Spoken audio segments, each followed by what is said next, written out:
A lot of shots fired today by Ilia and Islam. Crazy, crazy, crazy. Let's go over it. First off, it's on UFC Freedom 250, right? That's the White House card that was announced on UFC 326 after the Drober and Michael Johnson fight.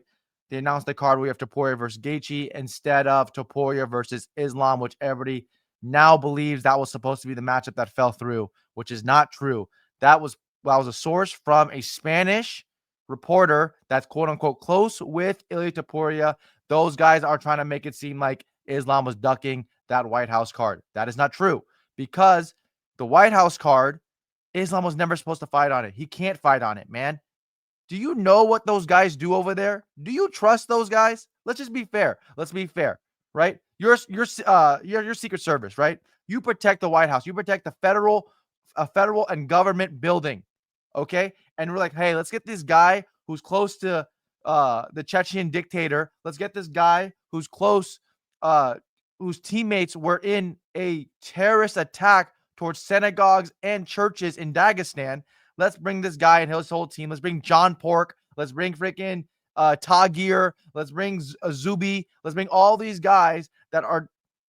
We have no background check really on them. We don't know their stance on anything in the world, and we're going to have them be a part of this White House card, just slip it in Abraham Lincoln's bedroom, go into freaking John Adams' freaking corridors, and we're just like, hey, yeah, let them roam around the White House. No, that's not going to happen. That won't happen. So those guys were never supposed to fight there, right? And that's just no disrespect to them. It's just this truth. They won't pass security. They won't pass security. So Islam was never scheduled to fight on that card, right? This was supposed to happen at International Fight Week, most likely. Okay, most likely that was the fight was supposed to happen. Ali Abdelaziz tweeted in March that that fight was supposed to happen. That a big announcement, which is bigger than Ian Gary, bigger than anything, was going to happen for Islam coming soon. And everybody believed it was Ilia versus Islam. And now they're saying it's at the White House, but I can confirm it was for the International Fight Weekend in July. So Islam is injured. He's out. He's hurt. Okay, that's what we had to get from it, right? They already said he was announced out. Ilia Topuria tweets afterwards. Once again, Islam comes up with an excuse. This time it's an injury. I always knew I would be a part of the White House card, even though when the UFC told me at one point that they wouldn't count on me to be on this event.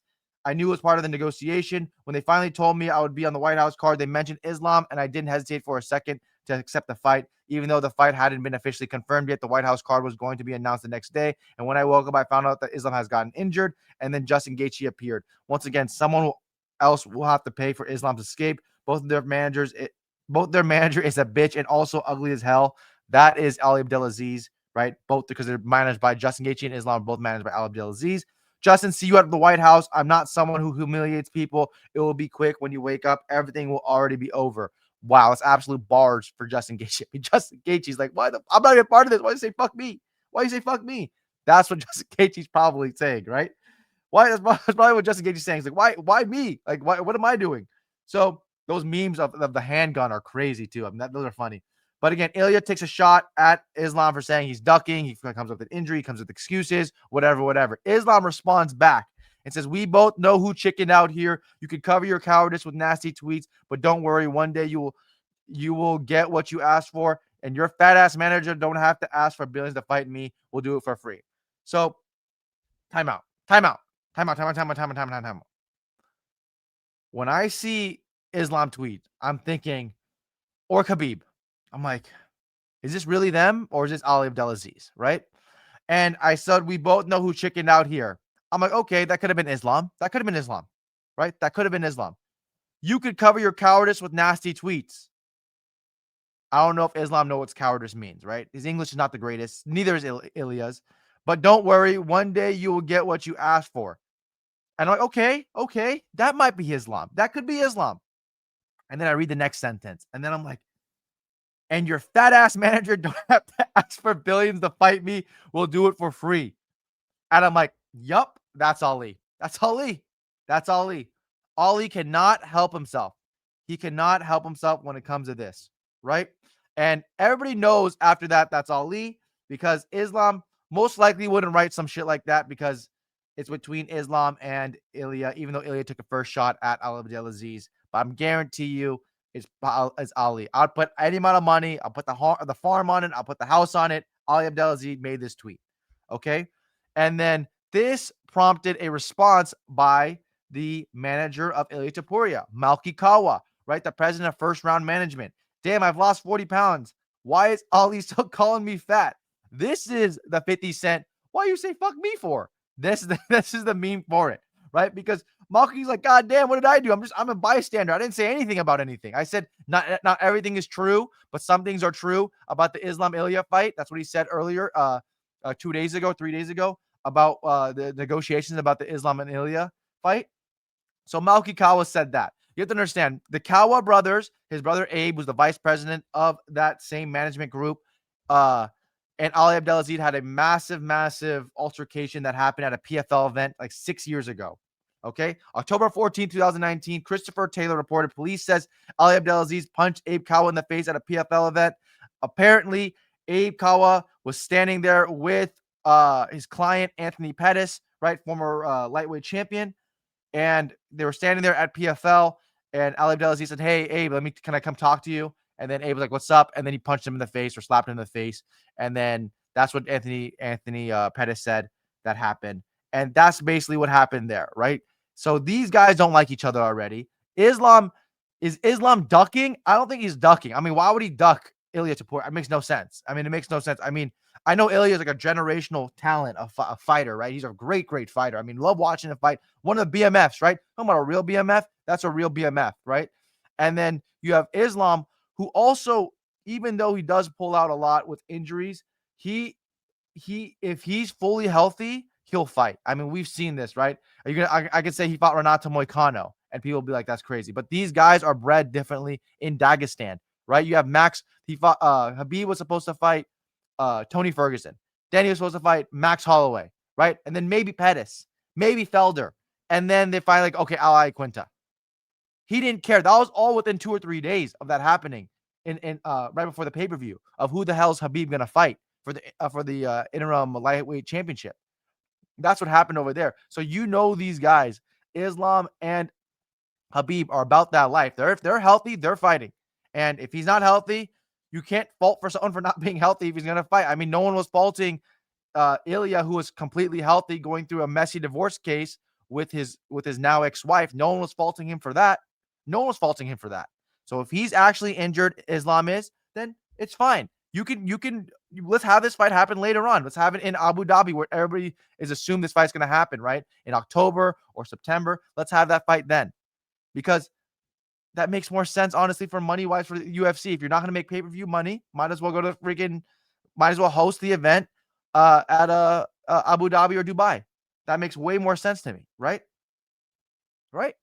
So again, these guys just take shots. Another person that wanted to get out of something, right? And it was supposed to be a main event of the White House card is Jon Jones. Jon Jones, he's made a long, long essay with a thesis sentence and a closing paragraph, right? A conclusion paragraph. He made a whole thing about this, right? Hey, everyone, I want to address Dana White's comments from this past weekend because the truth matters to me and the fans. Dana, you were heated about why I'm not on the White House card, but let's clear something up. My team and I were actually negotiating with the UFC for that fight. Real negotiations. I even came down from my original number. What was I offered in return? I was lowballed. Yes, I have arthritis in my hip and it's painful, but that doesn't mean I can't fight. So let me get this straight. If I had accepted the lowball offer, suddenly my hip would be fine and I'd be on the White House card. That doesn't make sense. I even received stem cell treatment last week to get ready for the White House card, and training camp was scheduled to start today. I was prepared to be ready. I understand business deals fall through sometimes, but going out publicly and saying things aren't true isn't right. After everything I've given to the UFC, the years, the title defenses, the fights, hearing that I'm done is disappointing, especially when as recently as Friday, UFC was calling me, trying to get me on the White House card for a much lower number. If the UFC truly feels like I'm done, then I respectfully ask to be released from my contract today. No more spins, no more games. Thank you to the real fans who know what's up. Bones out. Okay. Lot to unpack there, right? This is the truth. Jon Jones was offered to fight at the White House, right? Him and Pereira. That was a real thing. Okay. Jon Jones didn't want to fight for an interim heavyweight championship, right? And Jon Jones was getting lowballed. That is true as well, right? He saw what Conor Benn was making. He wanted what he was going to get for the Tom Aspinall fight because let's be honest, the Jon Jones Pereira fight is bigger than the Tom Aspinall Jon Jones fight. I know as a fan, if you're not a casual, that the John Jones Aspinall fight is like a must. That has to happen. The best of all time versus the best heavyweight right now. We need to see it. I understand that. But for pure numbers standpoint, for a gate standpoint, for ticket pricing standpoint, John Jones versus Pereira is a massive fight. It's probably the third biggest fight in UFC history, or maybe even second biggest fight in UFC history, right? You can say Conor McGregor Habib, maybe McGregor Poirier 3, or McGregor Diaz 2. Those two are really big as well. But John Jones versus Pereira, that's a super fight, right? That's a super fight that we should get because they're both the same age, right? Both have great legacies. And I'm not a John Jones fan, right? I'm far from it. The way he treats people is terrible. It's terrible. But John Jones getting low ball for the White House, it also makes sense for Dana White's aspect too, because hey, we can't pay you $30 million what you wanted for Tom Aspinall.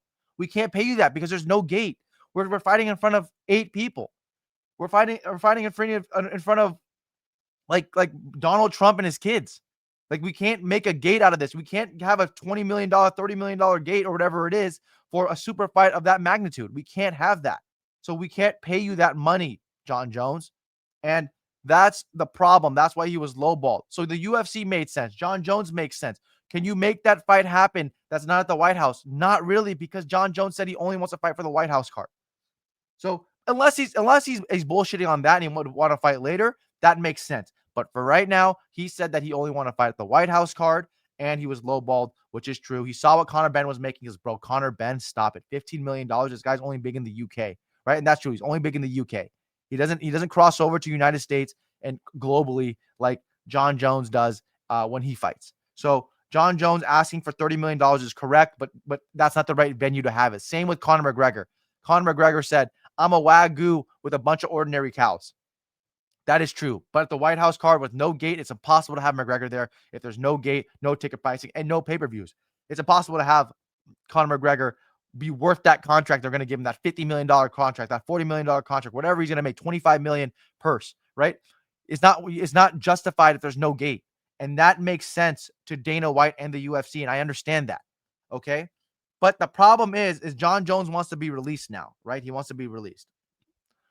You can't release John Jones, right? You can't release John Jones. It's impossible. Why could you? And John Jones, you need to talk to your managers, Malky and Abe Kawa, for letting you take an 8-fight deal, right?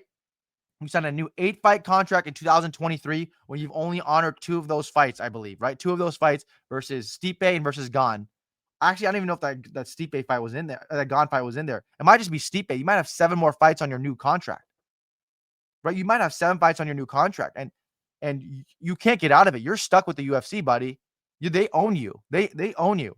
Like Dana White, Ari Emanuel, TKO, they own John Jones, right? As a figure in combat, right? As a boxer, as a UFC, as an MMA fighter, they own him, and that's it. So John Jones, you're stuck. You have to work things out with Dana White. That's the only way you can get through with this. Try to talk to Hunter Campbell because I know you have a close relationship with Hunter Campbell. You and Dana White have been on wacky roads for a while now, ever since that Tom Aspinall John Jones fight got scrapped, where you didn't when that fight fell through. So anyways, hope you guys enjoyed this video. I just broke down kind of everything that happened.